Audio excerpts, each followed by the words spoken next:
Y si la imposibilidad de crear una máquina de movimiento perpetuo es exactamente la misma razón matemática por la que no existe el dinero gratis en la bolsa de valores. Ujú. Bienvenidos y bienvenidas a una nueva inmersión profunda. Un saludo muy cálido a quienes nos escuchan hoy. Hola, ¿qué tal? Un placer estar aquí para desmenuzar este tema. Nuestra misión en esta sesión es adentrarnos en un documento que es verdaderamente singular. Un texto que intenta tender un puente entre dos mundos que, a priori, parecen irreconciliables. Totalmente. Se publicó en diciembre de 2025 por Amit Kumar Jha y se titula Un enfoque de termodinámica estocástica para el impacto del precio y el arbitraje de ciclo cerrado. Un título denso, desde luego. Ya te digo. Y lo que este artículo intenta hacer, y es una ambición colosal, es desgranar cómo las implacables leyes de la física pueden explicar la mismísima microestructura de los mercados financieros.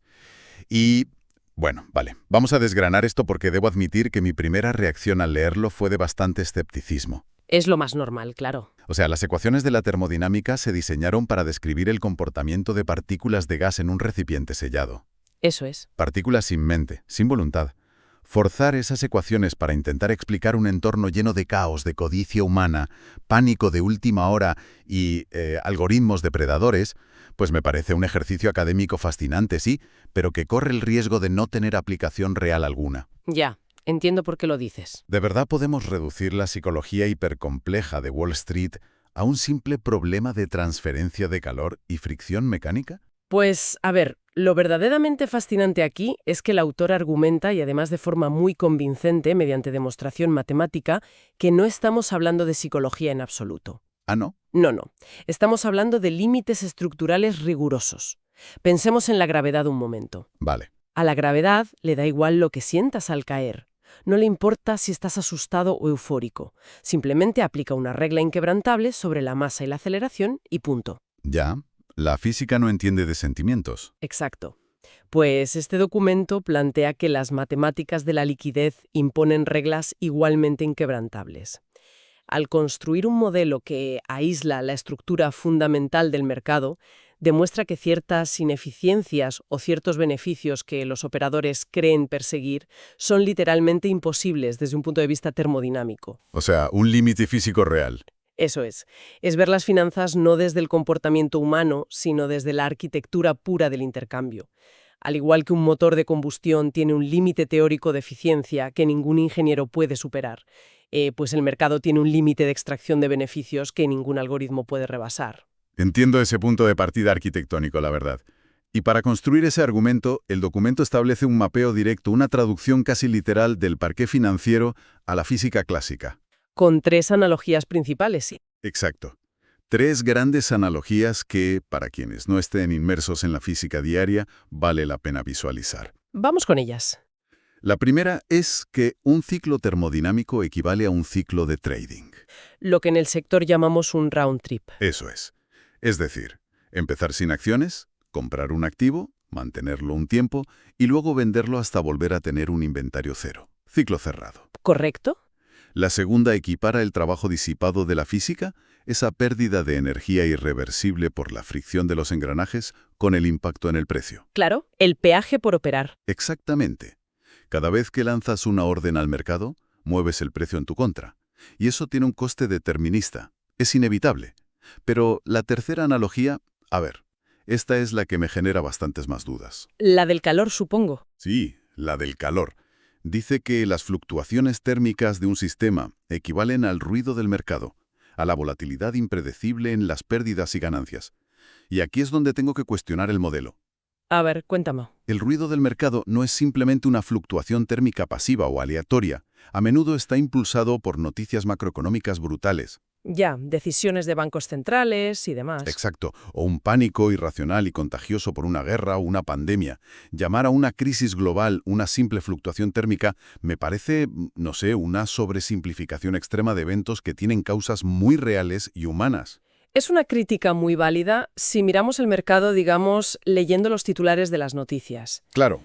Pero si conectamos esto con el panorama general de la modelización cuantitativa, la cosa cambia por completo. ¿En qué sentido? De forma sencilla, a nuestra audiencia, el cálculo de Ito permite manejar ecuaciones donde hay una parte predecible, como una línea recta, y una parte completamente aleatoria.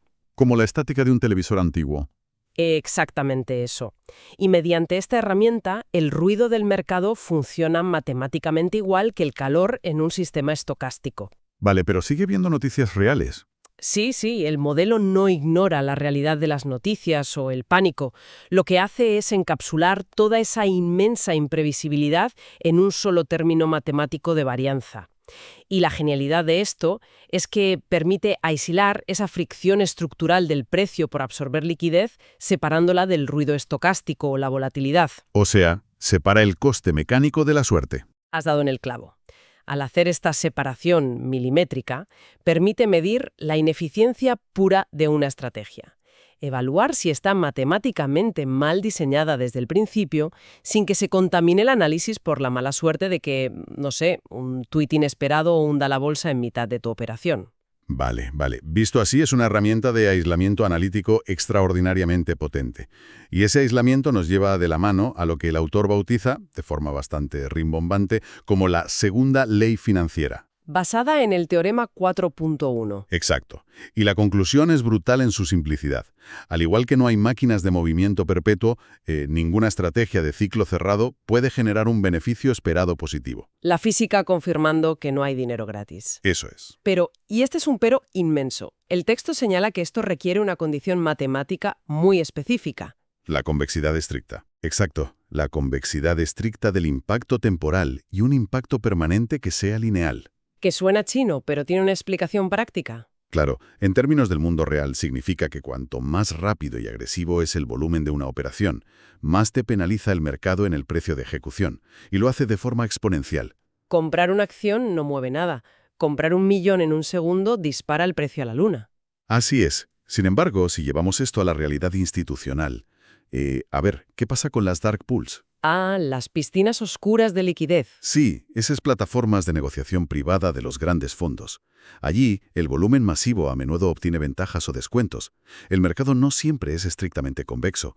A veces negociar grandes bloques fuera de los mercados públicos sale más barato por acuerdos previos. ¿Es cierto? Entonces, la pregunta es, ¿no se rompe esta ley física inquebrantable en la práctica diaria?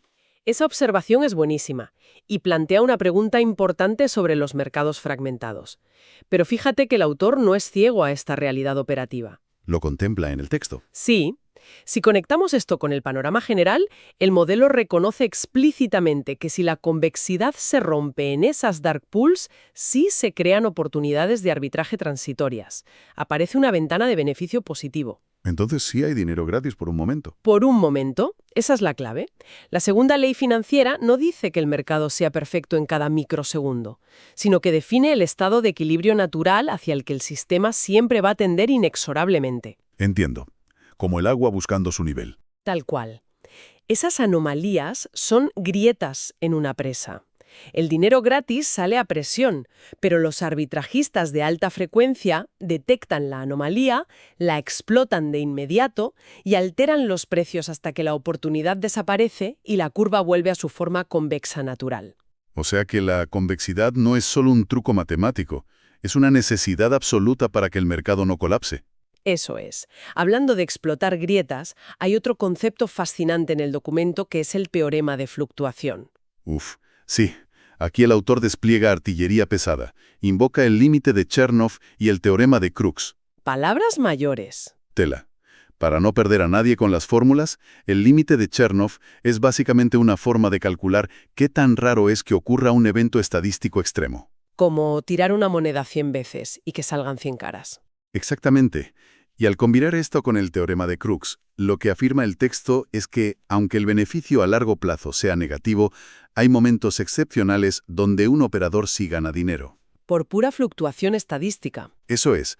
La probabilidad de ganar dinero se suprime exponencialmente según la proporción entre el trabajo disipado, o sea, los costes, y la volatilidad. A mayor fricción, la probabilidad de ganancia se desploma. Y aquí resurge mi escepticismo. A ver. Nos está diciendo la física que el talento de un gestor de fondos no existe.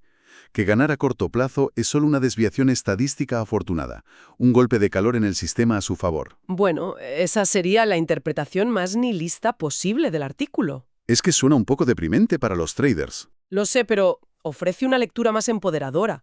El talento humano, la brillantez de un algoritmo, reside precisamente en minimizar ese trabajo disipado. Reducir la fricción. Exacto. Quien opera con genialidad encuentra la forma de fragmentar órdenes, esconder su rastro y reducir la fricción al mínimo absoluto. Esa es la habilidad real. ¿Vale? Pero lo que la física dicta es que una vez diseñada y ejecutada esa estrategia, la probabilidad final de éxito está atada a factores incontrolables. A medida que pasa el tiempo, la probabilidad de rentabilidad decae inexorablemente. O sea, puedes comprar el mejor billete de lotería posible, pero sigue siendo un sorteo. Así es, la naturaleza es intrínsecamente aleatoria. Pues entremos en las tácticas para jugar a este sorteo, porque el documento disecciona 3 estilos muy concretos. Sí, la óptica física de las estrategias. La primera es la estrategia triangular. Imagina acumular acciones poco a poco toda la mañana y venderlas simétricamente por la tarde. El detalle aquí es asombroso. El coste escala proporcional al tiempo, pero la varianza, el riesgo de que el mercado se gire en tu contra, Escala de forma monstruosa. brutal, al cubo del tiempo. El ratio de Sharpe cae en picado si mantienes la posición abierta mucho rato. La exposición prolongada es tóxica, matemáticamente hablando. Y para contrastar, presentan la onda cuadrada. El trading de alta frecuencia. Eso es. En vez de ir poco a poco, haces oscilaciones rapidísimas comprando y vendiendo bloques casi al instante. Y el hallazgo central al calcular el trabajo disipado es que el coste de impacto total es exactamente el mismo que en la estrategia triangular. Es increíble. Aquí es donde se pone realmente interesante. Porque fíjate lo contraintuitivo que es. Mucho. El sentido común te diría que operar como un maníaco frenético generaría muchísima más fricción que hacerlo suavemente durante horas, y la física demuestra que el peaje estructural es idéntico. Es antiintuitivo, pero sólido. Sin embargo, el beneficio real de la onda cuadrada es que el riesgo de varianza se reduce por un factor de 1 partido por n al cuadrado. Una barbaridad de reducción. Casi a cero. Esto explica por qué los creadores de mercado operan así, vaciando sus carteras en milisegundos para aplastar el riesgo térmico. Ya, pero aquí encuentro un punto ciego masivo en el documento. ¿La latencia? Claro, la latencia. En el papel es sublime, pero en la realidad dependemos de kilómetros de cable de fibra óptica. Ese retraso de microsegundos destruye la onda cuadrada perfecta. ¿Cómo sobrevive la termodinámica a los límites de la velocidad de la luz? Completo. El mercado real no es un gas ideal en el vacío. Para nada. Pero el autor lo sabe. En las limitaciones sugiere usar ecuaciones diferenciales estocásticas con saltos. Con saltos. Sí, asumiendo que la información fluye a trompicones, penalizando esos microsegundos perdidos. Exige una armadura matemática mucho más pesada, pero la física subyacente se mantiene. Entendido. Y bueno, si la triangular es muy lenta y la alta frecuencia requiere infraestructura perfecta, nos queda la tercera vía. La rampa y decaimiento. Exacto. La forma parabólica. Empezar suave, acelerar en medio y suavizar al final. El equilibrio perfecto. Sí, reduce los costes a una tercera parte frente a la triangular. Pero retienes el 40% del riesgo. Exacto. Es el tira y afloja eterno. Operas rápido, aniquilas la volatilidad, pero el impacto te devora. Operas suave, salvas el impacto, pero el mercado fluctúa y te destroza la posición. Es un juego de suma cero entre riesgo de precio y coste. Y esto nos lleva a la visión macroscópica de la sección 5, la temperatura del mercado. Sí. El autor trata a todos los operadores como un conjunto termodinámico usando la medida de Gibbs. Con la temperatura inversa, la famosa beta. Sí, un mercado frío, con beta muy alta, es ultra racional y eficiente. Acciones de mega capitalización. Todos usan el mínimo impacto. Las grandes empresas, exacto. Y en el otro extremo, el mercado caliente, beta tendiendo a cero. Puro desorden especulativo, pánico, criptomonedas nuevas. Y mira, vuelvo a ser la voz discordante. A ver. Asignar una temperatura a la bolsa basándose en fórmulas me parece llevar la metáfora demasiado lejos.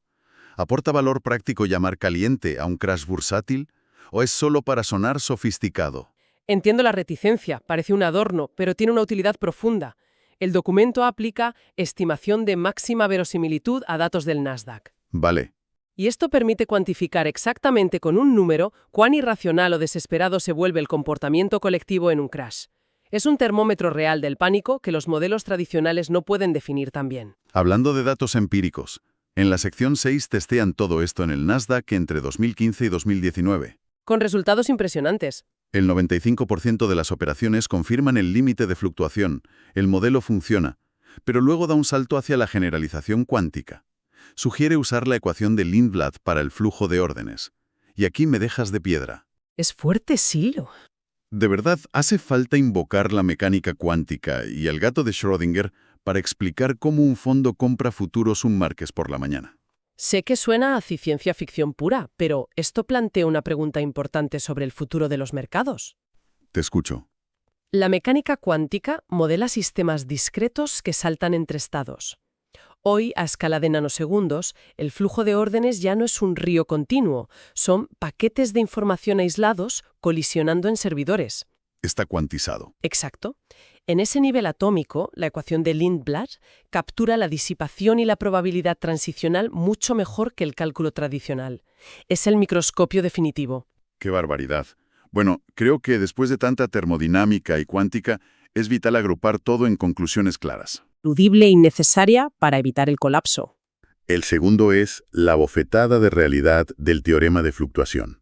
Sacar beneficio de un round trip es estadísticamente una rareza que decae con el tiempo y el coste. La casa siempre gana a la larga. El tercer punto es la compensación eterna. Operar rápido mata la volatilidad, pero dispara el coste. Operar lento ahorra coste, pero te expone al riesgo ambiental. No hay magia. Y el cuarto es que el mercado tiene una temperatura medible empíricamente, que sirva como termómetro exacto del pánico y la ineficiencia estructural. Bueno, queremos agradecer inmensamente a quienes nos han acompañado en esta sesión. Seguir este nivel de densidad requiere verdadera curiosidad. Ha sido un análisis fascinante, desde luego. Para despedirnos, dejó una reflexión provocadora.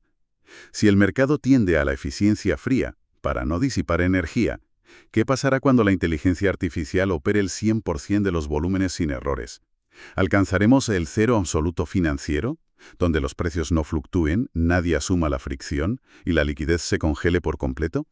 Es algo para pensar. Hasta la próxima.